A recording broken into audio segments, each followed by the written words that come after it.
संत वीरशैव कक्कया महाराजांनी संत सेवालाल महाराज यांच्या जयंतीनिमित्त महापौर कार्यालयात प्रतिमांना पुष्पहार अर्पण करून अभिवादन करण्यात आले। सोलापूर महापालिकेच्या वतीने बेडर समाजाचे आराध्य दैवत शिवभक्त बेडर कन्नप्पा श्री संत वीरशैव कक्कया महाराज व संत सेवालाल महाराज यांच्या जयंतीनिमित्त काउन्सिल हॉल येथील महापौर कार्यालयात प्रतिमांना पुष्पहार अर्पण करून अभिवादन करण्यात आले। महापौर विनायक कोंडाल यांच्या हस्ते अभिवादन करण्यात आले। की आपल्या भारत देशाला ही संतांची भूमी म्हणून या ठिकाणी संबोधलं गेलेलं आहे। त्यांच्या आदर्श, त्यांची जी रूढी परंपरा आहे, आपण त्या ह्याच्याने आपण या ठिकाणी आपला समाज चालत आलेला आहे। आणि निश्चित आज महाशिवरात्री आहे। सर्व संतांचे जे काय आपल्या समाजातील अडीअडचणी आहे ती सर्व या ठिकाणी पूर्ण करायची या ठिकाणी मी ग्वाही देतो। आणि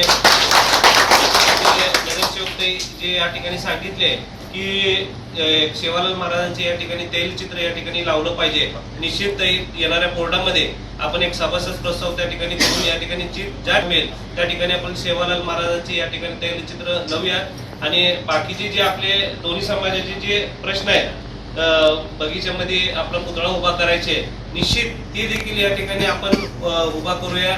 सर्व जे यावेळी उपमहापौर ज्ञानेश्वरी देवकर, सभागृह नेते नरेंद्र काळे, गटनेते अमोल शिंदे, नगरसेविका अश्विनी चव्हाण, माजी विरोधी पक्षनेते रमेश होटकर, लक्ष्मीदास सोनकवडे, अशोक शिंदे, मुन्ना कटकवी, मारुती कटकधोंड, धनंजय झंपले, दीपक मस्के, विनोद माने, चंद्रकांत मानवी, मनोहर नारायणकर, संतोष कदम यांच्यासह समाज बांधव बहुसंख्येने उपस्थित होते।